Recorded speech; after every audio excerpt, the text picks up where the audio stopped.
నమస్తే, welcome to NCN news. నేను కళ్యాణి. బులెటిన్లో ముందుగా హెడ్లైన్స్ చూద్దాం. ఏపీలో థీమ్ పార్కుల ఏర్పాటుకు ప్రభుత్వం సిద్ధం. పర్యాటక శాఖ మంత్రి కందుల దుర్గేష్. ఆంధ్రప్రదేశ్ రాష్ట్రంలో ప్రపంచ స్థాయి వినోద సౌకర్యాలు, థీమ్ పార్కుల ఏర్పాటుకు కూటమి ప్రభుత్వం పూర్తి సహకారం అందిస్తుందని పర్యాటక శాఖ మంత్రి కందుల దుర్గేష్ శాసనసభలో స్పష్టం చేశారు. గుంటూరు జిల్లా ప్రత్తిపాడు నియోజకవర్గం వట్టిచెరుకూరు మండలము కర్నూతల గ్రామంలోని 171.14 ఎకరాల విస్తీర్ణంలో డిస్నీ వరల్డ్ తరహా ప్రాజెక్టును ఏర్పాటు చేసే ప్రతిపాదనపై ప్రత్తిపాడు ఎమ్మెల్యే బూర్ల రామాంజనేయులు అడిగిన ప్రశ్నకు మంత్రి కందుల దుర్గేష్ సానుకూలంగా స్పందించారు. ఈ సందర్భంగా మంత్రి కందుల దుర్గేష్ మాట్లాడుతూ డిస్నీ వరల్డ్ లేదా యూనివర్సల్ స్టూడియోస్ వంటి భారీ ప్రాజెక్టులకు 35,000 కోట్ల రూపాయల నుండి 60,000 కోట్ల రూపాయల వరకు పెట్టుబడి అవసరమవుతుందని అన్నారు. ఇటువంటి ప్రాజెక్టులను ప్రపంచవ్యాప్తంగా ప్రైవేటు సంస్థలే నిర్వహిస్తాయని, ప్రభుత్వం కేవలం భూమి కేటాయింపు, అనుమతులు, రాయితీలు మాత్రమే కల్పిస్తుందని వివరించారు. ప్రస్తుతం భారతదేశంలో పర్యాటకుల సగటు ఖర్చు చేసే సామర్థ్యం అంతర్జాతీయ ప్రమాణాల కంటే తక్కువగా ఉన్నప్పటికీ భవిష్యత్తులో వీటిని సాకారం చేసే దిశగా అడుగులు వేస్తున్నామన్నారు. ప్రపంచవ్యాప్తంగా డిస్నీ వరల్డ్ మరియు యూనివర్సల్ స్టూడియోస్ వంటివి యుఎస్ఏలోని ఒర్లాండో, లాస్ ఏంజల్స్, జపాన్లోని టోక్యో, ఫ్రాన్స్లోని ప్యారిస్, చైనాలోని షాంఘై వంటి మెట్రోపాలిటన్ నగరాల్లో ఉన్నాయని ఈ సందర్భంగా వివరించారు. ఇటీవల నిర్వహించిన విశాఖ భాగస్వామ్య సదస్సులో పర్యాటక శాఖ 18,448 కోట్ల రూపాయల విలువైన 102 అవగాహన ఒప్పందాలపై సంతకాలు చేసిందని, అందులో 3 థీమ్ పార్కులకు సంబంధించినవని పర్యాటక శాఖ మంత్రి కందుల దుర్గేష్ వివరించారు. పర్యాటక శాఖ పనితీరుపై మంత్రి కందుల దుర్గేష్ సమర్థతపై ఎమ్మెల్యే రామాంజనేయులు ఈ సందర్భంగా హర్షం వ్యక్తం చేశారు. గౌరవ సభ్యులు చాలా ఈ మధ్యకాలంలో పర్యాటక రంగంలో వస్తున్నటువంటి మార్పుని దృష్టిలో పెట్టుకుని ఒక మంచి సలహా ఇచ్చారు అధ్యక్ష. నిజానికి ఈ రకమైనటువంటి డిస్నీ వరల్డ్ లాంటి కార్యక్రమాన్ని మనం చేపట్టాలనేటువంటి అంశం మీద ముఖ్యమంత్రి గారు కూడా మాకు ఒక సూచన కూడా చేయడం జరిగింది అధ్యక్ష. దాని పర్యవసానంగా ముంబై, బెంగళూరు, హైదరాబాద్ లాంటి నగరాల్లో ఇలాంటి థీమ్ పార్కుల్ని నిర్వహిస్తున్నటువంటి ఇమేజికా అనేటువంటి సంస్థ, వండర్లా అనేటువంటి మరో సంస్థతోటి మేము చర్చలు జరుపుతున్నాం అధ్యక్ష. పర్యాటక శాఖ ఈ కంపెనీలు తిరుపతి, విశాఖపట్నం ప్రాజెక్టులను చేపట్టడానికి ఆసక్తి చూపించాయి అధ్యక్ష. అయితే దీని నేపథ్యాన్ని కొంత మనం దృష్టిలో పెట్టుకున్నట్లయితే ప్రధానంగా ఈ డిస్నీ ల్యాండ్ లాంటి ప్రాజెక్టులు చాలా ఎక్కువ పెట్టుబడి అవసరమైనటువంటి ప్రాజెక్టులు అధ్యక్ష. $1 బిలియన్ మేర అత్యంత భారీ ప్రైవేట్ పెట్టుబడులు అవసరం అవుతాయి అధ్యక్ష. ప్రపంచవ్యాప్తంగా ఇటువంటి థీమ్ పార్కులు ఎప్పుడు కూడా ప్రైవేట్ కంపెనీలే టేకప్ చేసినాయి అధ్యక్ష. ప్రభుత్వాలు కేవలం భూమి ఇవ్వటం కానీ, లేకపోతే ఇన్సెంటివ్స్ ఇవ్వటం కానీ, సపోర్ట్ సిస్టమ్ డెవలప్ చేయడం కానీ ప్రభుత్వాలు చేస్తాయి, కానీ పెట్టుబడులు మాత్రం ప్రైవేట్ రంగంలోనే. ఇందాక గౌరవ సభ్యులు చెప్పిన విధంగా పీపీపీ మోడల్లో చేయడానికి ప్రభుత్వం ముందుకు వస్తుంది అధ్యక్ష.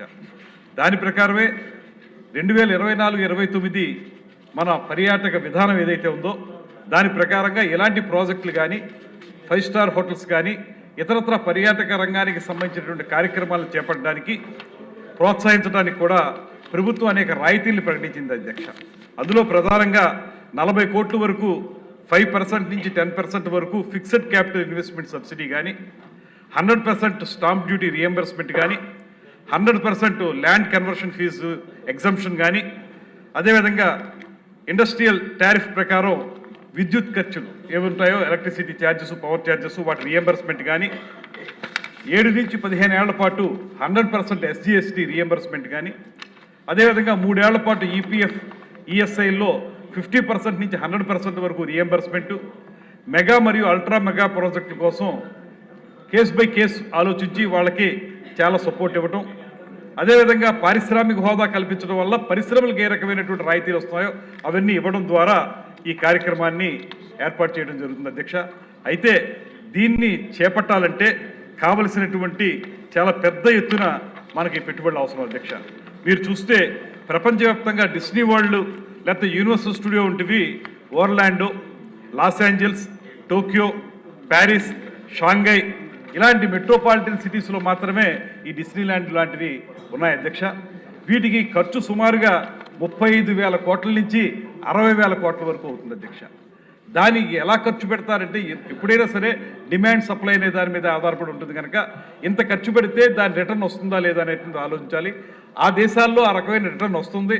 మన దేశంలో వచ్చేటప్పటికి మన స్పెండింగ్ కెపాసిటీ ఎంత ఉంది, మన ఫుట్ఫాల్ ఎంత ఉంది, పర్టికులర్ ప్లేస్లో మనం డిస్నీల్యాండ్ లాంటిది ఏర్పాటు చేస్తే ఎంతమంది పర్యాటకులు వస్తారు, వాళ్ళ యొక్క స్పెండింగ్ కెపాసిటీ ఎలా ఉంది, పర్చేసింగ్ కెపాసిటీ ఎలా ఉంది, ఇవన్నీ ఆలోచిస్తే మనకి ఇవాళకి కూడా మనకు ఒక్కొక్క పర్యాటకులు 20,000 నుంచి 21,000 మాత్రమే స్పెండింగ్ కెపాసిటీ మన దగ్గర ఉంది అధ్యక్ష. ఇది అంతర్జాతీయ స్థాయిలో ఇలాంటి థీమ్ పార్కులకి సరిపడేటువంటి ప్రమాణం కాదు. అందువల్ల మనం ప్రయత్నం చేస్తా ఉన్నాం అధ్యక్ష. వారు చెప్పినట్లుగా ఆ ప్రదేశం కానీ ఇతరత్ర ప్రదేశాలు కానీ తప్పనిసరిగా చేపట్టడానికి మేము ఈ మధ్యకాలంలో కొంత కార్యాచరణ కూడా చేపట్టాం అధ్యక్ష. అందులో పర్యాటక శాఖ ఈ మధ్యకాలంలో హిక్సా అనేటువంటి సంస్థతోటి Arabian travel market ITB Berlin కూడా వెళ్ళాం అధ్యక్ష. బెర్లిన్లో కూడా దీన్ని ప్రతిపాదించాం. వరల్డ్ ట్రావెల్ మార్ట్ ఇలాంటి అంతర్జాతీయ రోడ్ షోలతో పాటు సాతే మన ఢిల్లీలో జరిగేటువంటి సాతే అనేటువంటి south Asia's leading travel and tourism exhibition, TTF Hyderabad అనే ట్రావెల్ టూరిజం ఫేర్ వంటి జాతీయ స్థాయి సదస్సుల్లో పాల్గొన్నాం. దాంతోపాటు భాగస్వామ్య సదస్సులో 18,448 కోట్ల విలువైన 102 అవగాహన ఒప్పందాలపై సంతకం చేశాం. వీటిలో 3 ఒప్పందాలు థీమ్ పార్కులు అధ్యక్ష. కానీ ఏదైనా డిస్నీల్యాండ్ రేంజ్లో చేయాలంటే పెట్టుబడి చాలా అవసరం. ప్రైవేట్ రంగంలో ఎవరైనా వచ్చినట్లయితే వాళ్ళు ఆ డిమాండ్ని సప్లైని దృష్టిలో పెట్టుకుని ఇది వర్కౌట్ అవుతుందనే ఆలోచనతో వారు వస్తే సంపూర్ణంగా సహకరిస్తాం. గౌరవ సభ్యులు చెప్పినటువంటి ప్రదేశాన్ని కూడా దానికి ఉపయోగించడానికి కనుక అభ్యంతరం లేదు. ప్రభుత్వ పరంగా అన్ని సహకారాలు అందిస్తాం. కానీ పెట్టుబడులు పెట్టే వాళ్ళని మాత్రం మనం చూసుకోవాల్సిన అవసరం ఉంది అధ్యక్ష. ఆ రకంగా ఎవరైనా ముందుకు వస్తే 100% సపోర్ట్ చేయడానికి ప్రభుత్వం సిద్ధంగా ఉంది అధ్యక్ష.